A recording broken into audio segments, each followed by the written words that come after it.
இந்த பயிற்சியில் நம்ம இன்னைக்கு ஒரு துணியின் மீது எழுத்துக்கள் இணைத்து அமைக்கப்படுகின்ற முறையை உருவாக்கும் முறையை பார்க்கலாம். இப்போ இதில் பாருங்க, உங்கள் ஸ்க்ரீனில் தெரியுதில்ல, ஒரு ப்ளூ கலர் துணி, கலைஞ்சு போட்ட துணி கிடக்குது.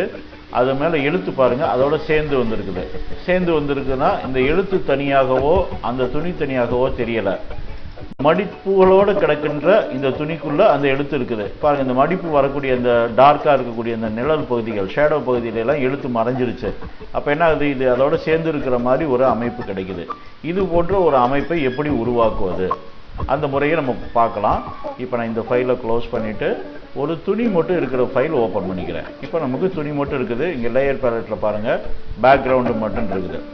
ஸோ முதலாக நமக்கு துணி பகுதியை உருவாக்கி வச்சுக்கலாம். இந்த துணி பகுதி உங்களுக்கு பல சிடிகளில் கிடைக்கும். நேரடியாக அதை எடுத்து வேணுங்கிறத உருவாக்கிங்க. இந்த பயிற்சி குறுவட்டோடைய உங்களுக்கு இந்த துணிங்கிற இந்த பேக்ரவுண்டு கொடுத்துருக்கோம். நேராக அதை எடுத்து நீங்கள் முயற்சி செய்து பார்க்கலாம். நல்லது. இப்போ நம்ம எழுத்து டூலை செலக்ட் பண்ணிக்கிறோம். எழுத்து டூலை செலக்ட் பண்ணிவிட்டு கலர் வேணும்னா முன்னாடியே மாற்றிக்கங்க, இல்லை அப்புறம் போய் வேணாலும் மாற்றிக்கலாம். செலக்ட் பண்ணிவிட்டு நேராக கிளிக் பண்ணுறேன். கிளிக் பண்ணோன்னா ஆட்டோமேட்டிக்காக இங்கே இன்னொரு லேயர் வந்தாச்சு. ஸோ இதில் போய் நமக்கு வேணுங்கிற எழுத்தை நான் டைப் பண்ணுறேன். சரி, இந்த எழுத்து போதுமா, இது வேணுங்கிறத நீங்கள் மாற்றிக்கங்க. இப்போ நான் பொசிஷன் நகர்த்தி வச்சிடுறேன் அப்படியே. எழுத்து வந்துச்சு பாருங்கள். இப்போ இந்த எழுத்து பார்த்தீங்கன்னா எவ்வளோ டார்க்காக தெரியுது. எழுத்து தான் தெரியுமே தவிர பின்னாடி இருக்கக்கூடிய இந்த துணியின் மடிப்பு எதுவும் தெரியல. நமக்கு இந்த எழுத்து போதும். நான் மூவ் டூல் மாற்றிக்கிறேன். ஸோ இப்போ நமக்கு எழுத்து வந்தாச்சு. இங்கே லேயர் பாருங்கள், சங்கமம்னு சொல்லிட்டு அந்த நேம்லேயே நமக்கு தெரியுது. சரி, இப்போ அடுத்தாப்புல என்ன பண்ணணும், இந்த இடத்துல இந்த டெக்ஸ்ட் லேயரை இன்னொரு காப்பி எடுத்துக்கோங்க.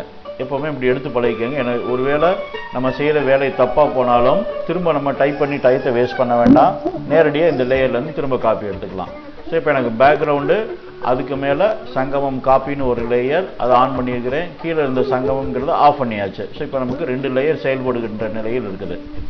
பேக்ரவுண்டு ப்ளூ கலரில் துணிகள் கிடக்குது, அதுக்கு மேலே எழுத்து இருக்குது.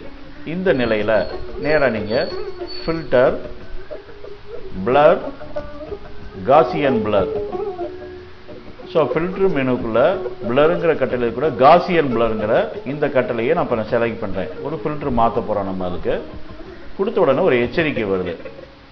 This layer must be rasterized before proceeding. Its text will no longer be editable. Rasterize the type. அதாவது இப்போ நம்ம செலக்ட் பண்ணிக்க இந்த எழுத்து ராஸ்டரைஸ் செய்யப்பட வேண்டியது அவசியம். ஆனால் எழுத்து பகுதி எடிட் செய்யக்கூடிய நிலையில் இருக்காது. ராஸ்டரைஸ் செய்யட்டுமா அப்படின்ட்டு ஒரு எச்சரிக்கை கேட்குது. ஓகே சொல்லிடுங்க. சப்போஸ் உங்களுக்கு சந்தேகமாக இருந்தால் கேன்சல் பண்ணலாம். பட் இந்த வேலையில் நமக்கு இதை ராஸ்டரைஸ் பண்ணி தான் தீரணும். இதுக்காக தான் நம்ம சங்கமங்கிற ஒரு காப்பி எடுத்தோம் எழுத்தை. சப்போஸ் ராஸ்டரைஸ் செய்த பிறகு எடிட் பண்ணுற அளவுக்கு எழுத்து வேணும்னா நேராக இங்கே போய் பழைய எழுத்தை நம்ம எடுத்துக்கலாம். ஸோ இப்போ நம்ம இதை ஓகே சொல்லிடுறேன். இன்னொரு டயலாக் பாக்ஸ் வருது. இதில் பாருங்கள், இந்த எழுத்தோட ஓரங்கள் பிளர், ஒரு அவுட் ஆஃப் ஃபோக்கஸில் இருக்கிற மாதிரி கலங்கன நிலையில் தெரியுது. அதுக்கு காரணம் இங்கே ரேடியஸ் 2 பிக்சல்ஸ்ன்னு இருக்குது. நான் 0 பண்ணுனா என்ன ஆகுது பாருங்கள். கம்மி பண்ணிட்டேன். 0 பண்ண பாருங்கள், எழுத்து எஜ்ஜு பலப்பழம் தெரியும். இங்கே பின்னாடி பேக்ரவுண்ட்லேயே நமக்கு எழுத்து தெரியுது பாருங்கள். எஜ்ஜு அப்படியே நல்லா ஷார்ப்பாக தெரியும். பட் இதை ரொம்ப மைல்டாக 2 கொடுங்க போதும். இதை ஜாஸ்தி கொடுத்தா என்ன ஆகும், இப்போ 20 கொடுக்குறேன் பாருங்கள், எழுத்தே தெரியாது. ஏன்னா இந்த இடத்துல அவ்வளோ டார்க்காலாம் கொடுக்கக்கூடாது. 2 போதும் நமக்கு. 2 மட்டும் வச்சுக்கிறேன் நான். வச்சுட்டு இது ஓகே சொல்லிடுறேன். ஓகே சொன்ன உடனே இந்த எழுத்து இப்போ ராஸ்டரைஸ் ஆயிடுச்சு. இப்போ நீங்கள் டெக்ஸ்ட் டூலை செலக்ட் பண்ணால் கூட இதை பொறுத்த வரைக்கும் எழுத்துக்கான குவாலிட்டி இங்கே இருக்காது. சரி, நமக்கு 2வது லேயரை இப்போ ராஸ்டரைஸ் பண்ணி வச்சாச்சு. அடுத்தது இந்த பேக்ரவுண்டுங்கிறத ஒரு காப்பி எடுத்துக்கோங்க. இந்த டிண்ட், அதாவது பின்புலமாக நம்ம நிறுத்தியிருக்கிற இந்த துணி பகுதியை ஒரு காப்பி எடுத்து அதை எல்லா லேயர்களுக்கும் மேலாக நகர்த்தி வச்சிருங்க. ஸோ மேலாப்பில் அந்த ப்ளூ லேயர், அதுக்கு கீழே சங்கமம் ராஸ்டரைஸ் பண்ணது, லாஸ்ட்டாக பேக்ரவுண்டுக்கு இதை மேலே கொண்டு வச்சோம்னா நமக்கு எழுத்து மறைஞ்சிருச்சுங்க. பரவாயில்ல, அப்படியே இருக்கட்டும். இந்த நிலையில் இந்த பேக்ரவுண்டு மேலே ஒரு டபுள் கிளிக் பண்ணுங்க.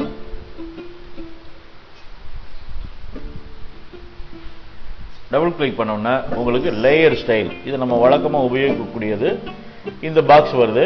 இதில் இந்த சைடுக்குரிய ஸ்டைல்ஸ் எதையும் செலக்ட் பண்ணாதீங்க. நேராக பிளெண்டிங் ஆப்ஷன்ஸ் டிஃபால்ட் அது இருக்குது. இந்த போர்ஷனில் நம்ம 2 மாற்றம் செய்ய போகிறோம். இங்கே பாருங்கள் பிளண்ட் இஃப்னு இருக்குது, கிரெயின் இருக்குது. இதுக்குள்ளே போனீங்கன்னா ஆர்ஜிபியில் எல்லாமே இருக்கும். இதில் நான் ப்ளூங்கிறத செலக்ட் பண்ணிக்கிறேன். மற்றதையும் நீங்கள் அப்புறமேல் செலக்ட் பண்ணி மாற்றி பாருங்கள் என்ன விளைவுகள் கிடைக்குதுன்னு பார்க்கலாம். ஸோ இப்போ பிளண்ட் இஃப்ல ப்ளூ வச்சுருக்கிறேன். அதுக்கு கீழே திஸ் லேயர்னு இருக்குது. இதில் பாருங்கள் இந்த ஓரத்தில் ஒரு 2 முக்கோணம் இருக்குது. இந்த ஸ்லைடரில் இந்த 2 பார்ட்டிஷன்ஸ் இதை நான் இப்போ நகர்த்துறேன். இது பேரே பாருங்கள் set blending range if individual channels. இதை நான் நகர்த்தினால் இங்கே பாருங்கள் எழுத்து தெரிய ஆரம்பிச்சிருச்சு. ஆனால் இந்த இடம் நம்ம பிசுடிச்ச மாதிரி காணப்படுது. இது வரக்கூடாது. அதனால் என்ன பண்ணுறோம்னா இதை திரும்ப பழையபடி வச்சுட்டு இதில் ரைட் சைடில் இருக்கிறத மட்டும் பிரிக்கணும். அதை பிரிக்கிறது நார்மலில் வராது. உங்கள் கீபோர்டில் ஆல்ட்ரு பட்டனை ப்ரெஸ் பண்ணிக்கோங்க. கீபோர்டில் ஆல்ட்ரு பட்டனை ப்ரெஸ் பண்ணிவிட்டு இதில் இருக்கக்கூடிய ரைட்டை நகர்த்துங்க. 1 மட்டும் தனியாக வரும். இது நகர்த்த பின்னாடி பாருங்கள் அந்த படத்தில் எழுத்து கொஞ்சம் கொஞ்சமாக வெளியில் வர ஆரம்பிக்கும். எவ்வளோ தூரம் வேணுமோ அவ்வளோ தூரம் நகர்த்துங்க. ஈவன் கடைசி வரைக்கும் கொண்டு போனால் கூட எழுத்து பாருங்கள் அந்த மடிப்பில் அப்படியே எழுத்து ஷேடோ கிடைக்கும். அதுக்கு மேலே எழுத்து டார்க்காக லைட்டாக தெரியும். ஸோ இந்த இடத்துல இதை நான் நகர்த்தினால் எந்த அளவுக்கு நீங்கள் நகர்த்தணுமோ எனக்கு இவ்வளோ தூரம் இருந்தால் போதும். பாருங்கள் இவ்வளோ லைட்டாக வைக்கும்போது இங்கே இருக்கக்கூடிய இந்த சின்ன மடிப்புகள் முதற்கொண்டு தெரியுது உங்களுக்கு. சின்ன மடிப்பு இங்கே இருக்கக்கூடிய டார்க்கு ரொம்ப டார்க்கு, இங்கே இருக்கக்கூடிய ரொம்ப டார்க்கு. எழுத்து இந்த இடத்துல லைட் ஆயிடுது. இங்கே டார்க்காக இந்த ஷேடோ வரும்போது இந்த இதுங்களாம் லைட் ஆயிடுது. திரும்ப ஆல்ட்ரு பண்ண ப்ரெஸ் பண்ணிவிட்டு இதை வேணுங்கிற அளவுக்கு நகர்த்திக்கங்க. இந்த அளவுக்கு டார்க் தெரியணுமா கொண்டாந்துக்கோங்க. ஸோ இப்போ எழுத்தும் டார்க்கும் உங்களுக்கு எல்லாம் சரியாக இந்த திரிக்கின்ற இந்த அளவு போதுமா இதெல்லாம் நகர்த்திட்டு பாருங்கள். நல்லாவே தெரியுது. இங்கே பாருங்கள் இந்த டார்க் எல்லாம் நல்லா போயிடுச்சு. இந்த டார்க்குள்ளெல்லாம் நல்லா மடங்கிடுச்சு.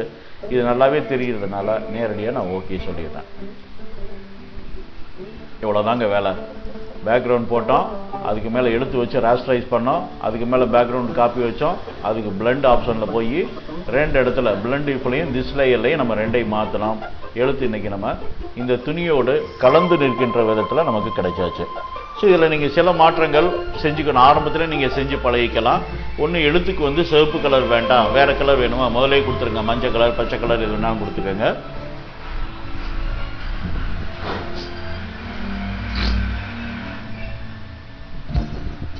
அடுத்தது பிளண்ட் ஆப்ஷன் பாக்ஸில் பிளண்ட் இஃப்ங்கிறதுல நான் ப்ளூ எடுத்து மாற்றினேன். அதுக்கு பதிலாக க்ரீன் ரெட் எடுத்து மாற்றி பாருங்கள், விளைவுகள் மாறி வரும். ஏன்னா இந்த இடத்துல நமக்கு பேக்ரவுண்டு ப்ளூ சேனல் தான் இருக்குது, அதனால அதை கொடுத்துருக்குறோம். சப்போஸ் நீங்கள் உபயோகிக்கக்கூடியது சிவப்பு கலர் துணினா அதுக்கேற்ற மாதிரி சிவப்பை செலக்ட் பண்ணி பாருங்கள், இல்லாட்டி பச்சையை செலக்ட் பண்ணி பாருங்கள். வித்தியாசமான விளைவுகள் கிடைக்கும். முயற்சி செஞ்சு பார்க்குறதுனால தப்பே கிடையாது. முன்னதாக நல்லா கவனம் வச்சுக்கோங்க. இந்த பயிற்சி நீங்கள் ஆரம்பிக்கிறதுக்கு முன்னாடி உங்களுடைய இமேஜோட குவாலிட்டி, இமேஜ் மோடு ஆர்ஜிபியில் தான் இருக்க வேண்டும். சிஎம்ஒய்கே இருந்தால் தயவு செஞ்சு அதை ஆர்ஜிபிக்கு மாற்றிக்கங்க. ஏன்னா சிஎம்ஒய்கேயாக இருந்தால் நான் இப்போ இதை மாற்றிட்டு திரும்பி போய் பார்க்கலாம். நான் இதை மாற்றிட்டு இப்போ என்ன பண்ணுறேன்னா பேக்ரவுண்டில் போய் அந்த பிளண்ட் ஆப்ஷன்ஸில் போய் பாருங்கள். உங்களுக்கு சேனல் இங்கே எல்லோ சேனல்னு வரும். பாருங்கள் இந்த 4 சேனல் தான் வரும். இது எடுத்து நம்ம மாற்றினோம்னா அந்தளவுக்கு ரிசல்ட் கிடைக்காது. மாற்றியும் பாருங்கள் என்ன வருதுன்னு. ஆர்ஜிபி முறையில் வைத்துக்கொள்வது மிக மிக நல்லது. நான் இப்போ அண்டு கொடுத்து பழைய நிலைமை கொண்டாந்துறேன். ஸோ ஆர்ஜிபிக்கு வந்தாச்சு.